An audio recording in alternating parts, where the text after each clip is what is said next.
수업 시작합니다. 오늘은 동적 평형과 물의 자동 이온화에 대해서 배워보도록 하겠습니다. 자, 왼쪽 페이지 잠깐 보시면요. 우리 저번 시간 때 동적 평형 잠깐 했잖아요. 그죠? 첫 번째는 용해 평형이라 그래가지고 그 고체를 계속 이렇게 물에 녹이는 그런 것들. 그죠?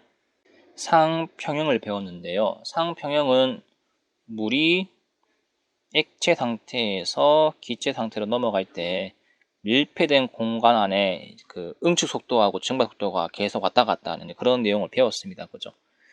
자, 오늘은 동적 평형 상태에서 세 번째 내용인 화학 반응에서의 동적 평형 상태를 배워보도록 하겠습니다. 앞에서 설명했던 1번하고 2번 있지 않습니까? 이 내용은 화학 반응이라 하기엔 좀 그렇거든요. 그러니까 물리 변화에 이제 가깝잖아요. 그죠?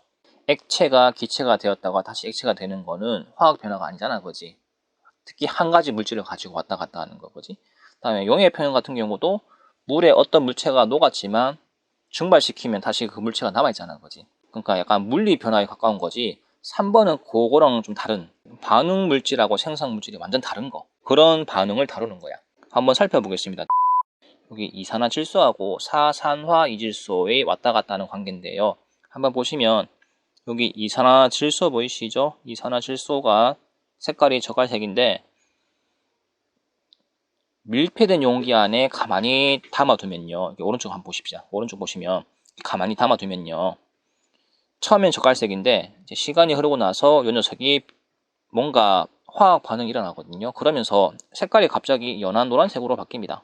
이 성분을 살펴봤더니만 처음에는 이산화질소 100%였는데 여기 지금 노란색 부분은 이산화질소 플러스 사산화질소가 각각의 어떤 지분을 가지고 서로 섞여 있다 이거지. 요게 반응 물질이면 요게 생성 물질 아닙니까? 그죠? 그리고 이 연노란색이 시간이 계속 지나도 색깔이 안 바뀌거든요. 이때 상태 이름을 동적 평형 상태라고 불러줍니다. 사실 이 안에 어떤 일이 벌어지고 있냐면 여기 지금 이산화질소하고 무색 성질을 띠는 사산화질소가요. 계속 서로가 왔다 갔다 하면서 서로 역반응과 정반응을 이렇게 주고받고 있거든요. 그러니까 가역 반응이 일어나는 상태야. 멈춰 있는 것처럼 보이지만 사실은 서로 열심히 화학 변화를 하고 있다는 거 기억하시면 되겠고, 그다음에 이제 여기 두 번째 그림은 뭐냐면은 처음부터 100% 순수한 사산화 이질소를 갖다 놓습니다. 물론 무색이 되겠고요. 근데 시간이 경과하고 나니까 어떤 일이 벌어지냐, 색깔이 결국 연노란색으로 바뀌네요. 성분을 살펴보니까 NO2하고 사산화 이질소가 서로 섞여 있습니다. 더 이상 색깔 변화가 일어나지 않는 것이고 이 녀석을 가지고 동적 평형이라고 불러주죠. 그러니까 이 그림에서 뭘 말하고 싶냐면요. 처음부터 얘를 100%를 갖다 놓고 시작해가지고 측정해 보니까 결국 오른쪽으로 가고, 다음에 이 녀석을 100%로 시작하니까 결국 왼쪽으로도 반응이 갑니다. 근데 그 반응이 한쪽만 가는 게 아니고 결국 왔다 갔다 할 수 있거든요. 그게 동적 평형 상태야. 이 왔다 갔다 하는 속도가 같아지는 상태가 동적 평형 상태란 얘기지. 여기 얘를 A, 여기 B, C, D라고 해볼게요. 그러면 A, B, C, D에 대해서 물어보는 질문이 총 5가지가 있습니다. 그 중에 첫 번째가 뭐냐면요. 자, 가역 반응이 가능한 상태인가 이렇게 물어보거든요. A, B, C, D 중에서.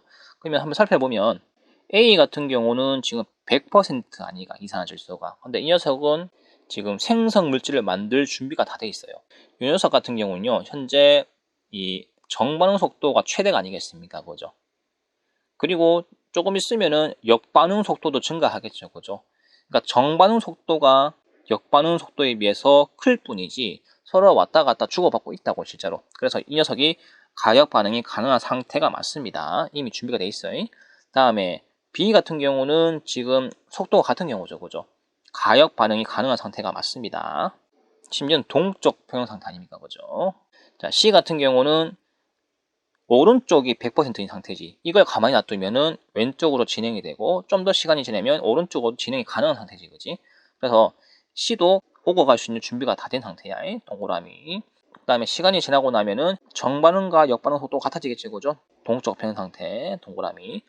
아, 그러면 지금 A, B, C, D는 그 정반응 속도라든지 역반응 속도와 관계없이 일단 왔다 갔다 할 수 있는 조건은 다 되는구나 싶어가지고 1번은 전부 다 정답이 되는 거야. 오케이. 가역 반응이 다 가능한 상태라 가는 거. 다음 2번 같은 경우는 그렇다면 동적 평형 상태인가? 라고 물어보는데 동적 평형 상태의 조건은 일단 가역 반응이면서도 속도가 어떻게 돼야 돼? 정반응 속도하고 역반응 속도가 같아야 동적 평형 상태라고 불러주지, 그지? 그래서 B하고 D는 일단 동그라미가 맞고요. 다음 A, C 같은 경우는 속도가 같진 않지. 그러니까 A 같은 경우는 지금 오른쪽으로 가는 속도가 굉장히 크잖아, 그지? 그래서 정반응 속도하고 역반응 속도가 똑같지는 않습니다. 그렇기 때문에 동적 평형 상태까지는 아니야. 우리가 1, 2번 통해 가지고 알 수 있는 사실은 뭐냐면요. 가역 반응이라 해가지고 전부 다 동적 평형 상태는 아니지. 특수 조건이 뭐라고? 정반응 속도하고 역반응 속도가 같은 경우만 동적 평형 상태라고 불러준다 하는 거. 자, 꼭 기억하시고 다음 3번. 자, 반응물이 존재하는가 이렇게 물어봤는데 A는 당연히 반응물이 존재하겠죠. 처음부터. 그리고 B 같은 경우는 반응물하고 생성물이 다 섞여 있지, 그지? A나 B나 반응물이 다 존재하는 거야. 다만 반응물 농도가 짙은 곳이 어딥니까? A라 하는 거 기억하시고. 다음에 C 같은 경우는 얘가 반응물이야. 물론 거꾸로 시작하지만 어쨌든 출발 지점이 얘가 반응물이라고. 그 다음에 D가 생성물 되겠지. 자, C에서 사산화일소가 존재하죠. 그 다음에 D가 되고 나니까 다 섞여 있는 상태니까, 그지? 그래서 C나 D나 반응물은 존재하는데 다만 사산화일소의 농도가 C가 더 크다 하는 거 기억하시면 되겠고, 뭐 이렇게 동그라미 이렇게 두 개 치면 매우 많다는 뜻이지, 그지? 다음에 생성물이 진화도 존재하는가 이렇게 물어봤을 때 생성물은 이제 오른쪽 상태를 말하는 거야. 일단 A 같은 경우는 반응물밖에 없죠. 생성물 X. 근데 B는 당연히 다 섞여 있고 C도 마찬가지 반응물밖에 없잖아요, 그죠? X 동그라미 되겠습니다. 다음 5번 별표 하나. 시간이 지나도 반응물하고 생성물의 농도가 일정하게 유지가 되고 있는가라고 물어봤는데 밑에 그래프 보시면 이해가 빠를 거예요. 자, 밑에 그래프 보시면 여기 빨간색 보이시죠? 이 빨간색은 처음부터 농도가 맥스인 녀석이야. 존재하는 녀석이거든요. 그 녀석은 누구냐면은 반응물일까 생성물일까? 당연히 반응물이죠. 반응물은 시간 지나면 점점 감소하잖아, 거지. 근데 쭉 가다 보니까 어느 구간부터 농도가 일정하지. 현재 동적 평형 상태에 도달했던 뜻이거든요. 이 상태가. 그다음에 파란색 같은 경우도 처음에 농도가 없었지만 점점 증가하죠. 아, 이거는 생성물에 관한 녀석이구나. 잘 농도가 증가하다가 이제 일정해지죠. 동적 평형 상태. 됐나? 그래서 시간이 지나고 나면 농도가 반응물이든 생성물이든 일정하게 유지가 되고 있죠. 물론 여기 동쪽 평형 구간에서. 맞나? D도 마찬가지 아니겠나? 근데 이제 A 같은 경우는 이제 해석을 달리 해야겠죠. A는 요 구간 말고 요 구간 아닌가? 요 구간. 그지? 요 구간은 일정하지가 않지. 반응물은 반드시 감소하고 생성물은 반드시 증가하는 그 그래프 아닙니까? 그래서 A하고 C만큼은 동적 평형 상태 이전이기 때문에 밸런스가 무너진 상태입니다. X로 표시할 수밖에 없는 거야. 되지? 다음에 이제 오른쪽 그래프 같은 경우는 자, 반응 속도가 처음에 굉장히 빨랐네. 둘 중에 하나가 역반응 또는 정반응인데 지금 속도가 처음부터 최대였지만 점점 속도가 감소하는 게 무슨 반응이냐 이거지. 요거는 역반응이 되겠습니다. 그러니까 생성물에서 이제 반응물로 가는 그 반응을 말하는 거야. 다음에 처음에 속도가 없다가 뭐 계속 증가하는 거. 요게 반응물에서 생성물로 가는 과정이죠. 그죠? 즉 정반응이 되겠습니다. 반응물에서 생성물로 가는 거. 그런데 어느 시점이 되니까 속도가 일정해지는 구간이 있네요. 요 구간이 동적 평형 상태 아닙니까? 됐나? 그래프 해석을 이렇게 하시면 될 것 같아요. 그 다음에 간혹 가다가 여기 반응물 대신에 A, 이렇게 B, 그 다음에 여기 뭐 C, D 이렇게 알파벳 기호로 바꿔놓고 정반응인지 역반응인지 이제 맞추는, 매칭시키는 그런 문제가 한 번씩 나오거든요. 여러분이 공부하실 때 그냥 공부하지 마시고 반응물이 왜 감소하고 생성물이 왜 증가하는지 그런 내용들을 잘 꼼꼼하게 공부하시기 바랍니다. 자, 다음에 자, 석회동굴은 좀 참고하십시오. 석회동굴은 요 녀석도 가역 반응의 대표적인 사례거든요. 아니, 글씨가 좀 그렇나? 가역 반응. 가역 반응이란 것은 정반응과 역반응이 왔다 갔다 할 수 있는 반응이죠. 석회 동굴을 만들 때 이제 생성 과정을 보시면 이해가 갈 겁니다. 자, 생성 과정 보시면 이거 오타 났네. 이산화탄소 S가 아니고 이산화탄소 이게 G라고 바꿔줘 G. 이산화탄소는 가스야. 이산화탄소가 많이 녹아있는 지하수가 있대요. 그러니까 물에 이산화탄소가 많이 녹은 거야. 가뜩이나 지하수에 물과 CO2가 많은데 이 석회암이 고체거든요. 그러니까 CaCO3야, 이 녀석이. 그 녀석이 여기에 침투합니다. 같이 녹아버리겠다고. 같이 죽자, 뭐 이런 거죠, 그죠? 그래서 같이 녹아버리는데 그 화학 반응식이 여기 있습니다. 고체 석회암이 지하수, 그러니까 이산화탄소가 많이 녹아있는 지하수에 녹아가지고 이렇게 이런 형태를 만드네요. 이 녀석 이름이 뭐냐면 탄산, 수소, 칼슘인데 현재 이온 상태죠. 물에 이온 상태로 이렇게 녹아있다고. 근데 이 녀석이 물에 잘 녹아서 버티고 있다가 시간이 흐르고 나니까 다시 자기 본질이 드러납니다. 시간 지나면서 벽에다가 달라붙어요. 달라붙는데 이때 형태가 탄산칼슘 형태, 다시 말하면 석회암 형태로 다시 붙어버립니다. 그 과정은 간단해요. 아까 이온 상태로 녹아있었지? 근데 이게 시간 지나고 나면 자연스럽게 분해되거든. 석회암과 지하수로 다시 분리되는 거야. 이산화탄소가 많이 녹아있는 지하수로. 여기 정유석하고 석순하고 석줄 보이죠? 이게 전부 다 석회암 성분이거든. 그러니까 1번처럼 녹아있는 과정을 거쳤다가 2번에 이제 굳어지는 그런 과정도 거친 거야. 됐지? 즉 1, 2번을 합쳐보면 반응이 정반응과 역반응이 왔다 갔다 하는 그런 내용이거든요. 그래서 이 내용 가지고 어떻게 화살표 표시하느냐. 고체가 지하수에 녹으면은 탄산수소, 칼슘으로도 변신이 가능하고 이 녀석이 또 반대 방향으로 고체 뱉어버리고 지하수로 분해되고 이런 과정이 가능한 거야. 오케이? 그러니까 석회 동굴도 가역 반응이 가능한 내용이구나 하는 거 기억하시면 좋겠습니다. 드디어 그 물의 자동 이온화 내용이 나오는데 그러니까 왼쪽 내용 어쩌고 이론이 복잡했지, 그지? 근데 이제 오른쪽 내용은 약간 계산하는 게 있거든요. 그래서 곱하고 나누고 이런 걸 좋아하는 학생들은 이 파트가 조금 재미있을 거야. 자, 제목은 물의 자동 이온화입니다. 그러니까 강제적으로 뭔가 힘을 주지 않더라도 물이 지가 알아서 이온화되는 과정을 말하거든요. 그러니까 먼지 없는 순수한 물, 증류소를 말하지. 그 증류소는 이온화를 합니다. 그런데 우리가 지금까지 배웠던 그 과학 내용을 살펴보면요. 물은 절대로 이온을 내어놓지 않는다. 그리고 증류수에 전기를 흘려주면 절대로 전기가 통하지 않는다. 이렇게 배웠단 말이야. 근데 갑자기 뜬금없이 그 내용과 반대되는 물도 이온화를 한다라고 지금 이제 가르치고 있단 말이야. 그러니까 멘붕 아니가. 그지?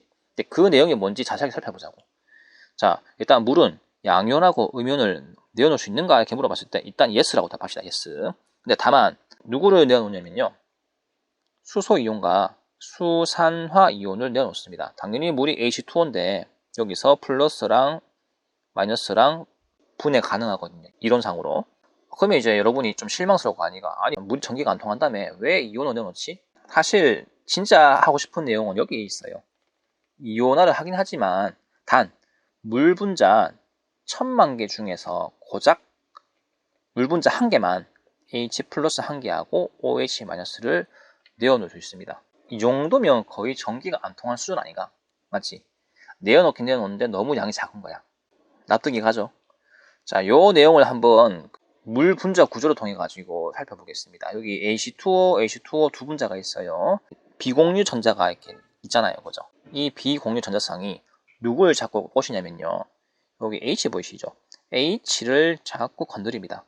건드리고 H가 마지못해 가지고 끌려가요. 끌려가서 붙어버립니다. 그래서 그 형태가 뭐냐면은 이 녀석이야. 비공유 전자쌍이 있는데 여기 배위 결합을 한 거지. H가. 그리고 H를 잃어버렸기 때문에 이 녀석은 OH-가 되는 거야. 그치? 1000만 개 중에 한 개가 일어나는 현상이 이 현상입니다. 물의 자동 이온화. 자, 그러면 화학 반응식을 한번 적어 보겠습니다. 물 분자하고 물 분자가 만나가지고 어떻게 적냐? H3O 플러스라고 적어주시고요. 요거는 이온 상태야. 수용액에 녹은 상태야. 다음에 OH 마이너스도 수용액 상태에 녹아있죠. 자, 이렇게 여러분이 요 내용을 꼭 기억하시기 바랍니다. 이거 계속 나올 거예요, 앞으로. 자, 물의 이온 곱 상수라는 게 있는데 여기 KW라는 게 있습니다. 이때 W는 water, 물, 물이 주인공이니까 그 약자고요. 자, 이온 곱 상수는 한번 정의를 살펴보겠습니다. 순수한 물이 내어놓는 H3O 플러스하고 OH-의 농도를 곱한 값인데요. 선생님 이거 정확한 이름이 뭡니까? 이렇게 물어보면은 하이드로늄 이온이라고 불러주세요. 그리고 방금 한글로 쭉 설명했던 거를 공식화 한번 시켜보겠습니다.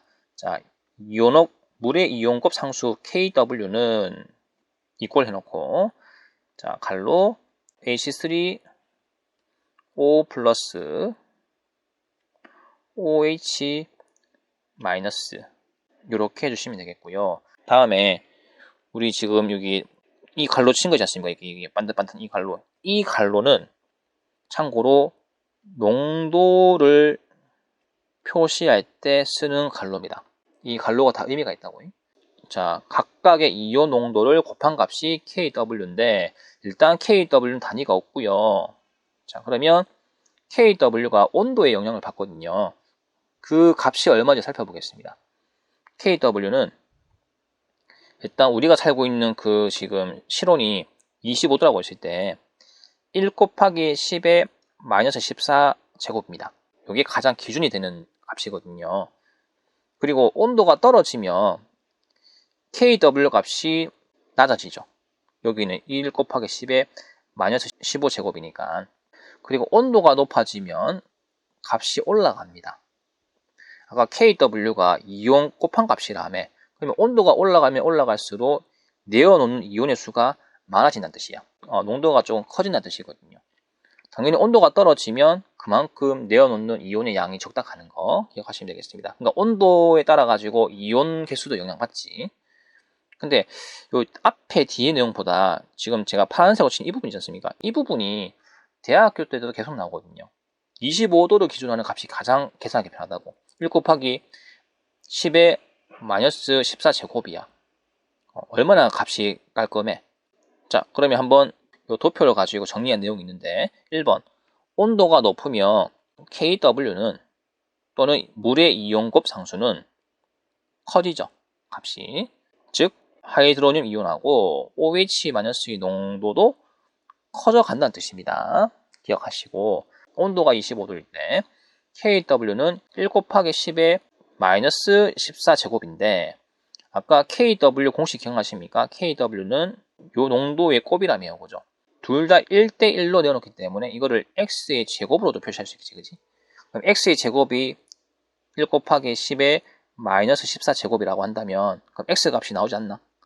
X 값은 1 곱하기 10의 마이너스 7제곱이고요. 그 다음에 X가 농도거든요. 농도이기 때문에 여러분이 농도를 반드시 적어주실 때 뒤에 단위를 하나 붙여야 됩니다. 몰. 이게 몰이거든요. 몰 농도인데 반드시 농도 뒤에 M을 조금 붙여주시기 바랍니다. 선생님 얘 농도 M이고 얘 농도 M이면 곱하면 그럼 얘 KW 단위가 뭡니까? 이렇게 물어보자는 거지. 아까 KW 단위가 뭐라고 그랬습니까? 없다 그랬잖아. 없다. 그래서 여러분이 조금 이제 구분하셔야 될 게 KW에 관한 내용을 적을 때는 이 자체는 단위가 없지만 각각 농도에 관한 걸 물어볼 때는 반드시 몰 농도 단위를 표시해 주라고 하는 거. 자, 그 내용을 조금 기점으로 밑에 한번 정리해 보겠습니다. 자, 수용액의 액성이라고 해가지고 온도 25도 기준으로 산성과 중성과 염기성에서의 하이드로늄 이온, 수산화 이온 몰 농도를 비교해 봤거든요. 일단 확실한 것은 산성일 때는 산성은 이제 플러스가 많은 거 아닌가 그지? 그래서 하이드로늄 이온이 훨씬 많습니다.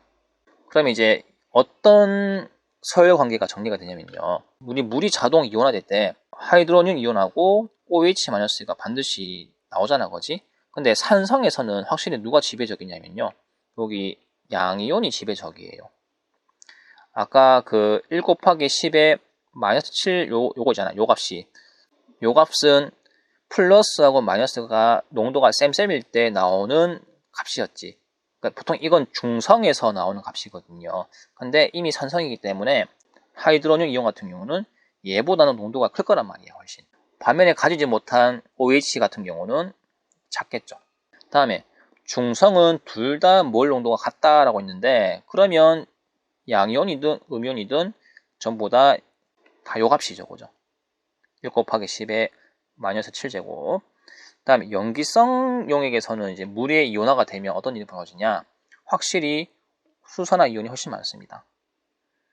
자, 얘가 기준이고요. 양쪽 서열을 비교해 보면요. 일단은 갈로가 반대가 되겠죠. 액상에 따라 가지고 누가 더 많은지를 여러분이 아시면 되고요. 단 온도는 25도 기준이기 때문에 KW 같은 경우는 1 곱하기 10의 마이너스 14제곱을 일정하죠, 이거죠. 그러니까 이 값 안에서 서로 치고받고 싸우는 거야. 파이 게임이지. 10개가 존재하는데 9개 내가 갖고 가면 상대는 1개 갖고 가고, 내가 3개 갖고 가면 상대는 7개 갖고 가고, 이제 그런 개념이야. 자, 이제 요 내용 가지고 한번 계산 문제 풀어볼 건데요. 어떤 수용액에서 하이드로늄 이온 농도가 이런 값이 나왔습니다. 적어도 1 곱하기 10의 마이너스 7보다는 큰 값이죠. 액성이 약간 산성 느낌이 나지 않나, 그지? 그래서 산성이라고 과감하게 적어주시고요. 물론 이 문제는 25도 기준입니다. 참고하십시오. 다음에 이때 수산화 이온 값은 얼마인가 이렇게 물어봤는데, 먼저 수산화 이온 값 당장 구할 수는 없잖아요. 이때는 누굴 갖고 오냐? 요 녀석을 갖고 옵니다. 지금 양이온과 음이온을 다 표시할 수 있는 그 공식 중에서 KW가 유일하지, 그지? KW는 1 곱하기 10의 마이너스 14인데 하이드로늄 이온 값이 2.5 곱하기 10의 마이너스 7. 그 다음에 OH-는 농도를 몰라. 그러면 요 녀석만 남겨놓고 넘기면 되겠죠. 넘기면 OH-는 농도는 1 곱하기 10의 마이너스 14. 밑에 분모는 2.5 곱하기 10의 마이너스 7. 자, 요걸 계산해주면 얼마가 나오냐 이거죠. 요 값을 계산해주면은 내가 요런 거 쉽게 푸는 거 알려줄까? 지금 1이고 2.5 아니가. 이런 거 나누기 되게 귀찮지. 소수점으로 떨어지니까. 그러면 저는 이렇게 합니다. 요 값을 조금 바꿔볼게요. 앞에 1이니까 요걸 10으로 바꿔주는 거지. 그러면 이제 어떤 일이 벌어지냐? 10 곱하기 10의 마이너스 15 제곱 맞지? 이렇게 바꾸시잖아, 그지? 그 다음 밑에 같은 경우는 그대로 줍니다. 2.5 곱하기 10의 마이너스 7. 그러면 10 나누기 2.5 약분하기 쉽지. 얼마 나와? 앞에 4가 나오고 뒤에는 빼주면 되죠, 그죠? 마이너스 15에다가 7을 더하면은 10의 마이너스 8 나오고 뒤에 농도를 붙여주는 것입니다. 그래서 OH 값은 4 곱하기 10의 마이너스 8 몰 농도 또는 0.4 곱하기 10의 마이너스 7 몰 농도라고 적으시면 되겠는데, 참고로요, 둘 다 맞는 얘기인데 이 답을 적을 때 원칙이 있습니다. 뭐냐면 앞에 오는 숫자는 반드시 1보다는 크거나 같고 10보다는 작아야 됩니다. 0.1 뭐 이런 값도 허용하거든요, 사실은. 근데 이제 0.4 같은 경우는 1보다 작기 때문에 이렇게 적으면 나중에 대학교 가서 감점 당합니다. 고등학교 때는 큰 문제가 없겠지만 꼭 참고하시기 바랍니다. 근데 이제 요 값을 놓고 본다면 얘가 1 곱하기 10의 마이너스 7보다는 작은 값이지. 그래서 중성 때보다 못한 값이기 때문에 확실히 이 수용액은 산성이 지배적이 되는 거지. 다음에 두 번째 문제, 마찬가지 25도에서요. 자, 수산화 이온 농도가 이렇게 나왔습니다. 그렇다면은 액성은 무엇이고 하이드로늄 이온은 얼마인가, 농도가.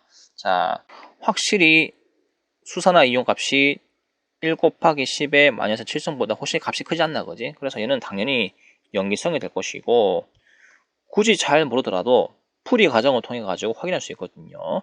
자, 먼저 요 내용 구하려면 반드시 KW를 갖고 와야겠지. 그러면 이 값을 1 곱하기 10의 마이너스 14가 되겠고요. 공식 알잖아.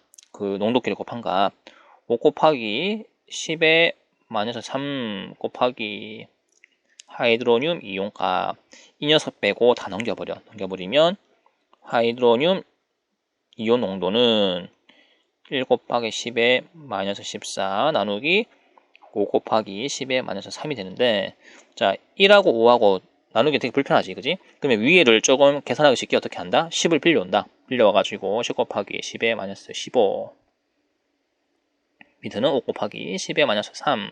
그러면 약분하기 쉽지. 그래서 2 곱하기 10의 마이너스 10이 뭘 나오는 거야? 산성 같은 경우는 명암도 내밀 수 없는 상태야. 그래서 염기성이 액성이라 하는 거. 자, 오늘 여기까지 하고 다음 시간 때 문제풀이 바로 들어가겠습니다.